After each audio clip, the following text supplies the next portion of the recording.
I'm Staff Sergeant Allie Rose. Under normal circumstances, the Marine Corps Marathon provides quite a logistics challenge for the Pentagon and law enforcement agencies. But the rash of shootings this month at the Pentagon and 2 Marine Corps sites have raised security concerns for Sunday's race even higher. Petty Officer Michael Wilkin takes a closer look. It's called the People's Marathon, but it's the people's safety at Sunday's Marine Corps Marathon that's getting a lot of attention in the days leading up to the race. That's because in the last 2 weeks, shots have been fired at 3 military-related buildings in Virginia on 4 separate occasions. We work with our partners all the time during these type of special events. Obviously, we're speaking with each other. We'll enhance our footprint, but the public should be assured that everything possible will be done to make this marathon safe. As for the race itself, Colonel Dan Choike, commander of Quantico Base, told the Pentagon Channel the event has been altered because of the shootings.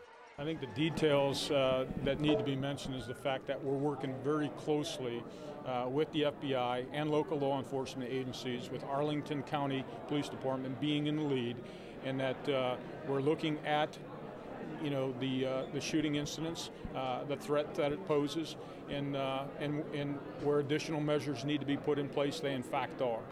Meanwhile, the FBI announced Friday the first 3 shootings, one at the Pentagon, one at the Marine Corps Museum, and one this past Tuesday at a Marine Corps recruiting station in Chantilly, Virginia, were all done with the same weapon.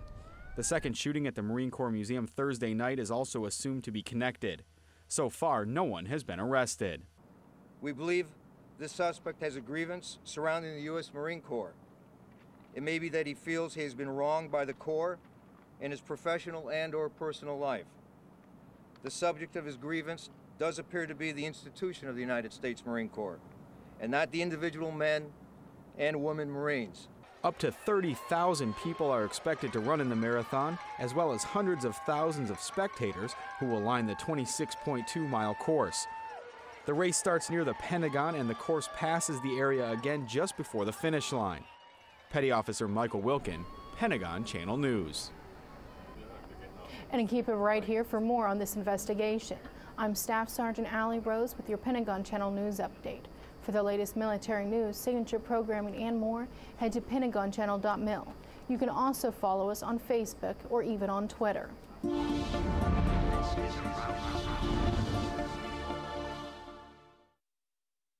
Domestic violence is an issue that remains a problem nationwide and affects the military as well. The number of cases has overall decreased since the year 2000, but recently the caseload has begun to creep back up. The numbers in 2000 were high, 28.4 per thousand. That's over 19,000 incidents.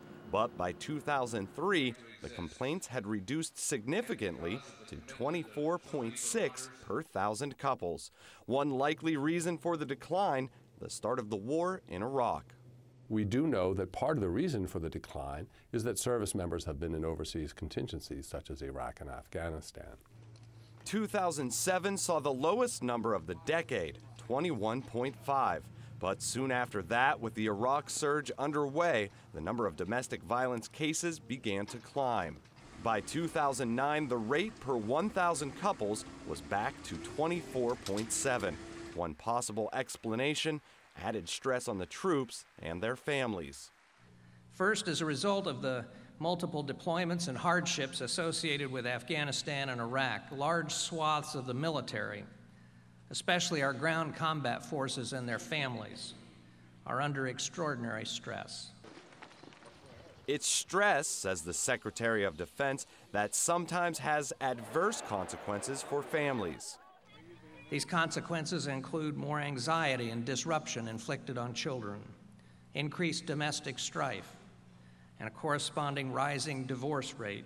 It affects our military readiness.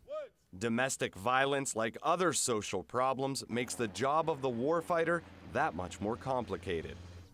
If we have a service member who might be facing legal problems because he or she has injured their spouse, Or if we have a service member who has been injured and who is the victim, that obviously means they are not fully able to do their military mission.